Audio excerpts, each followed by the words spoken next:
नमस्कार, आदाब, सलाम दोस्तों। हेयर ट्रांसप्लांट के सेशन में इस वीडियो में एक बार फिर से आपका बहुत बहुत स्वागत है। अगर आप इस चैनल पर नए हो तो चैनल को सब्सक्राइब ज़रूर करना, वीडियो को लाइक करना और हाँ, नीचे कमेंट देकर अपनी राय ज़रूर जाहिर करना, क्योंकि इस चैनल पर हम आपको हेयर ट्रांसप्लांट से रिलेटेड, हेयर से रिलेटेड, हेयर ग्रोथ से रिलेटेड हर एक इन्फॉर्मेशन आपके साथ शेयर करते हैं।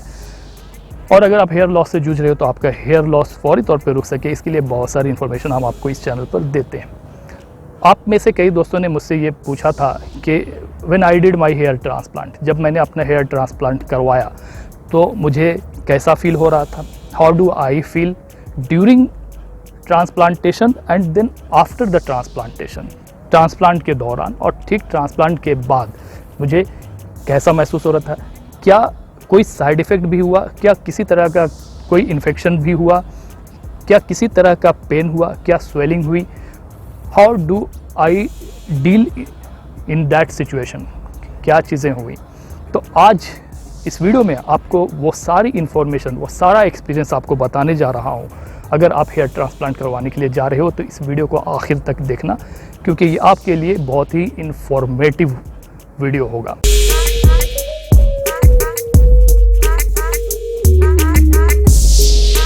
सो द फर्स्ट थिंग जो आपको पहले ये करना होता है, जो मैंने किया कि when I consulted to my doctor, I send him the photos. मैंने अपना फ़ोटोज़ भेजा, हेयर लाइन का, मिड का, क्राउन का और डोनर एरिया का। उनको फ़ोटो भेजा। चारों एंगल से आपको फ़ोटो भेजना पड़ता है ताकि वो डॉक्टर्स अच्छी तरह से ये एसेस कर सके कि आपकी बाल्डनेस का लेवल कौन सा है, किस ग्रेड की आपकी बाल्डनेस है। Then after they will tell you exactly that how much the graft you will need, कितना ग्राफ्ट आपको लगेगा। तो मैंने जब भेजा था तो मुझे उन्होंने कहा विल नीड 3500 हेयर ग्राफ्ट, आपको 3500 ग्राफ्ट्स लगेंगे। मुझे ये सजेस्ट किया कि आपको हेयर ट्रांसप्लांट करवाने से पहले ब्लड टेस्ट रिपोर्ट भेजना है। ब्लड टेस्ट रिपोर्ट जो भेजना होता है उसमें बहुत सारी चीज़ें होती हैं, जिसमें आपकी ओवरऑल हेल्थ को एसेस किया जाता है, आपके ब्लड शुगर का लेवल देखा जाता है, किसी तरह की बीमारी, किसी तरह का डायबिटीज़, थायराइड वगैरह का कोई प्रॉब्लम तो नहीं है, वो सारी चीज़ें टेस्ट की जाती हैं। They will tell you exactly what you have to do, वो लिख कर देते हैं। आपको हेयर जो ब्लड टेस्ट करवानी होती है 800 से लेकर के 1000 रुपीज़ तक आपको चार्ज किया जाता है। इसके लिए आप चाहें तो वहाँ से करवा सकते हैं, आप चाहें तो कहीं और से भी करवा करके रिपोर्ट उनको सबमिट कर सकते हैं। उसके बाद फिर पर्सनली मैंने उनको विज़िट किया। विज़िट करने के बाद, जिस दिन विज़िट किया तो उन्होंने कंसल्टेशन पहले किया। कंसल्टेशन करने के बाद उन्होंने मुझे कहा कि 3500 ग्राफ्ट्स मैंने सजेस्ट किया था, बट आपकी जो मिडिल की जो थिकनेस है वो कम है, तो उसमें 200 ग्राफ्ट आपको ज़्यादा लग सकते हैं। सो 3700 ग्राफ्ट्स आपको लगेंगे, जबकि 200 जो ग्राफ्ट एक्स्ट्रा लगे थे उसके उन्होंने बिल्कुल भी चार्ज नहीं किया। So this is what happened the first day the consultation. Second day when I have the appointment for the hair transplantation, सबसे पहले मैंने थोड़ा शावर लिया, उसके बाद हल्का फुल्का नाश्ता किया, फिर उसके बाद मैं हेयर ट्रांसप्लांट क्लिनिक पहुंचा।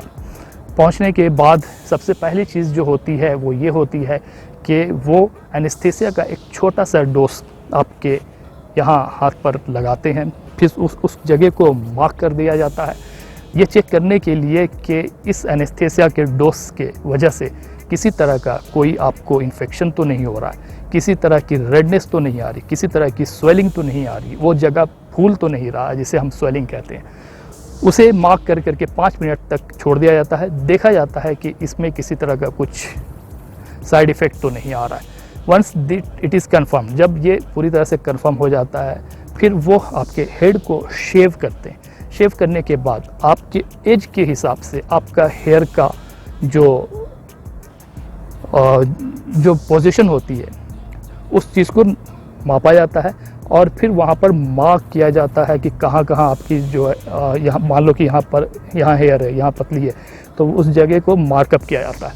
मार्कअप करने के बाद फिर आप जाते हो हेयर ट्रांसप्लांट के ऑपरेशन थिएटर में। ऑपरेशन थिएटर में जब आप पहुँचते हो तो पहला जो चीज़ होता है वो आपको 2 छोटे इंजेक्शंस दिए जाते हैं। यहाँ पर हल्के इंजेक्शन लगते हैं, इसमें बहुत ज़्यादा कोई ऐसा पेन नहीं होता है, डोंट वरी अबाउट इट, बहुत हल्का सा चुभता है बस।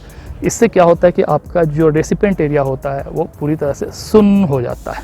यानी कि इसके बाद जब हेयर ट्रांसप्लांट का प्रोसीजर स्टार्ट होता है तो आपको किसी तरह का कुछ दर्द पेन वगैरह महसूस नहीं होता। So then they will start doing incision, फिर वो इंसिजन करना वहाँ पर शुरू करते हैं, इंसिजन करते हैं।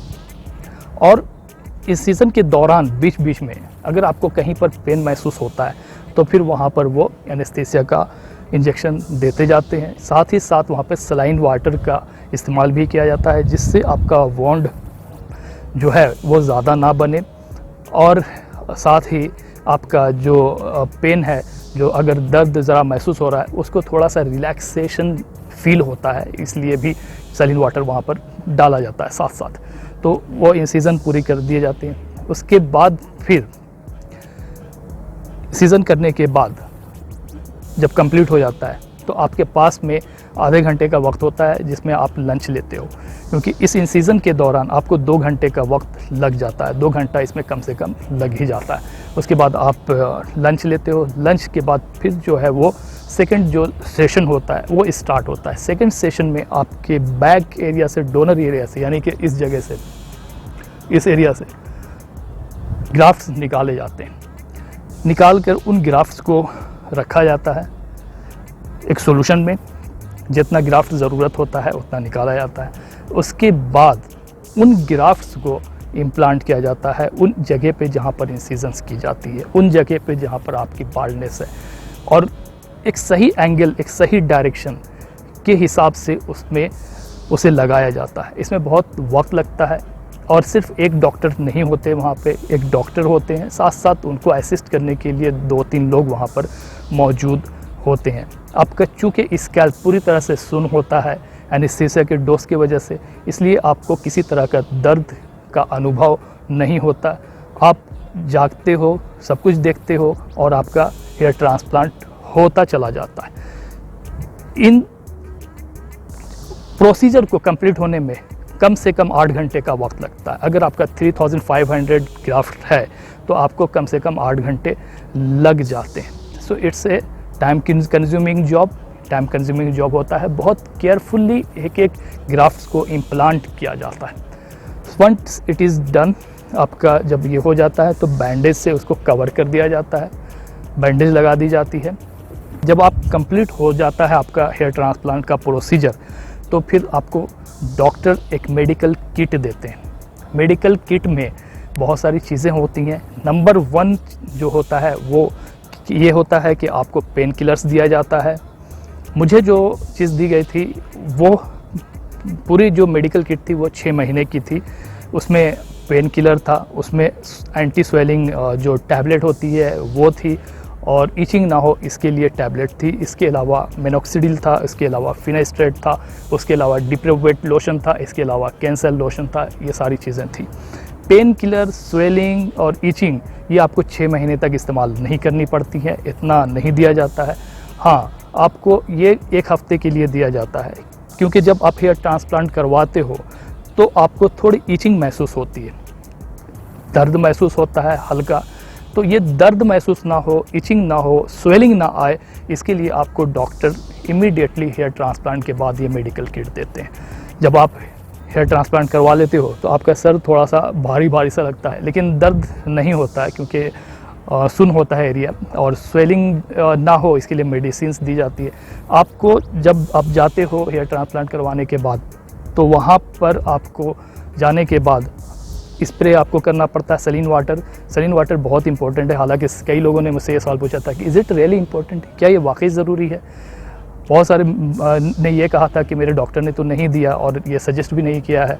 तो मैं ये आपको बता दूं कि मैंने पहला वीडियो ऑलरेडी बनाया है जिसको जाकर आप देख सकते हो कि ये क्यों ज़रूरी है। आपको लेना चाहिए क्योंकि आपके वॉन्ड्स जो होते हैं उसको जल्दी से जल्दी हील करने में ये मदद करता है। सिर्फ इतना ही नहीं, स्कैर्स वगैरह जो बनते हैं उसको क्लीन करने में आपकी मदद करता है, और इसके अलावा ईचिंग वगैरह ना हो उसमें भी आपकी मदद करता है, और आपका जो स्कैल्प है वो हाइड्रेट रह सके। आपका जो स्कैल्प जो ग्राफ्ट लगाया गया है वो ग्राफ्ट मॉइस्चराइज रह सके, इसके लिए सब Saleen water is very important. तो आपको यूज़ करना चाहिए। अगर नहीं देते हैं तो आप बाहर से ख़रीद सकते हो। तो आप जाते हो जब रूम पर, तो ये चीज़ याद रखना कि जब जाने के वक्त आपको, क्योंकि आपका बहुत ज़्यादा मतलब सर भारी लगता है और किसी तरह का कोई एहसास नहीं लगता है, ज़्यादा एहसास नहीं होता है, मालूम होता है कि कुछ है बारिश है लेकिन बहुत ज़्यादा नहीं। तो आपको बहुत ज़्यादा केयरफुली आपको इसको प्रोटेक्ट करके रखना पड़ता है और कोई डस्ट वगैरह ना हो, इसके लिए आपको हेयर नेट दी जाती है, उसको आपको इस्तेमाल करना चाहिए लेकिन केयरफुली, क्योंकि उसमें ग्राफ्ट ना लगे उसके लिए आपको सही तरीके से पहनना ओढ़ना मालूम होना चाहिए। तो ये आपको करना होता है। जब आप रूम पे पहुंचते हो तो आपको पेन किलर रात में यूज़ करना है, अगर क्योंकि रात हो जाती शाम हो जाती है ऑफकोर्स, तो आपको पेन किलर यूज़ करना होता है। पेन किलर यूज़ कीजिए, स्वेलिंग का टैबलेट यूज़ कीजिए, आपको किसी तरह का कोई दर्द और स्वेलिंग नहीं आएगी। इसलिए ये पहले से ही प्रिवेंशन के लिए आपको स्टार्ट कर देना चाहिए। तो मैंने ये शुरू किया था ऑलरेडी, पेन किलर भी लिया तो मुझे पेन कुछ महसूस नहीं हुआ, स्वेलिंग थोड़ी बहुत हल्की फुल्की आई और वो ख़त्म हो गई, क्योंकि स्वेलिंग की टैबलेट भी ले रहा था तो नॉट ए प्रॉब्लम। और इसके अलावा बाकी जो मेडिसिन्स वगैरह थी वो मुझे हेयर वॉश जो कि ऑलरेडी लगभग एक हफ़्ते के बाद शुरू करते हैं, तो उसके बाद चीज़ें वो सब स्टार्ट होती हैं, लाइक मिनोक्सिडिल का इस्तेमाल करना, फिनास्ट्रेट का इस्तेमाल करना और दूसरी कैंसल लोशंस वगैरह का इस्तेमाल करना ताकि किसी तरह का कोई इन्फेक्शन वगैरह ना आए, डिप्रोवेट का यूज़ करना। ये सब चीज़ें आपको एक हफ़्ते के बाद ही इस्तेमाल करनी होती है। तो पहला जो ये चरण होता है इसमें ये चीज़ें होती। तो ओवर टू ऑल पेन महसूस नहीं होता है, बहुत ही माइल्ड पेन होता है ड्यूरिंग द हेयर ट्रांसप्लांट भी, और उसके बाद भी आपको महसूस नहीं होता है। बस शर्त यह है कि आप अपना जो पेन किलर का टैबलेट है वो ले लें, अगर डॉक्टर नहीं देते हैं तो आपको ले लेना चाहिए। और बाकी ईचिंग ना हो इसके लिए भी आपको जो है वो मेडिसिन लेना चाहिए जो ऑलरेडी मैंने लिया था। इसके अलावा आपको स्वेलिंग ना आए उसके लिए जो है वो टैबलेट होता है वो आपको लेना चाहिए। अगर this was the experience I had, ये एक्सपीरियंस मेरा रहा। इसके बाद फिर मैंने किस तरह से अपने हेयर्स को वॉश किया है, कैसे हेयर्स को वॉश करना चाहिए ताकि आपका हेयर ग्राफ्ट भी महफूज रह सके, निकले नहीं, और ये सब चीज़ें मैंने ऑलरेडी अपने चैनल पे डाला है, आप जा कर के देख सकते हो। जैसे कि हेयर नेट को आपको कैसे इस्तेमाल करना चाहिए, क्यों इस्तेमाल करना चाहिए, सलीन वाटर क्यों इस्तेमाल करना चाहिए, हेड वॉश किस तरह से लेना चाहिए, और कैंसल लोशन का इस्तेमाल किस तरह से करना चाहिए, डिप्रोवेट का लोशन का इस्तेमाल किस तरह से करना चाहिए, फिनास्ट्रेट आपको कब तक जारी रखना है, क्या इसके कोई साइड इफ़ेक्ट्स हैं, मिनोक्सिडिल आपको कैसे इस्तेमाल करना है, ये सारी चीज़ें, ये सारा इन्फॉर्मेशन मैंने इस चैनल पर डाला हुआ है। क्योंकि अगर ये वीडियो में अगर मैं सारी चीज़ें अगर मैं कवर करता हूँ तो ये वीडियो शायद 2-3 घंटे तक हो जाए, और ये पॉसिबल नहीं है, आप खुद बोर हो जाओगे, उकता जाओगे। तो इसलिए इसे बहुत सारे सेक्शंस में मैंने बना करके रखा हुआ है। आप प्लेलिस्ट में जाएं और जा कर करके वो सारी वीडियोस आप देखें, क्योंकि आपके लिए बहुत ही इन्फॉर्मेटिव है। Hope you like the video को लाइक करें, नीचे कमेंट करें और शेयर करें, और अगर कोई क्वेश्चन, कोई क्वेरी अगर है तो नीचे कमेंट बॉक्स में ज़रूर लिखें। मिलते हैं इसके साथ ही दूसरी वीडियो में, तब तक के लिए बाय बाय, टेक केयर।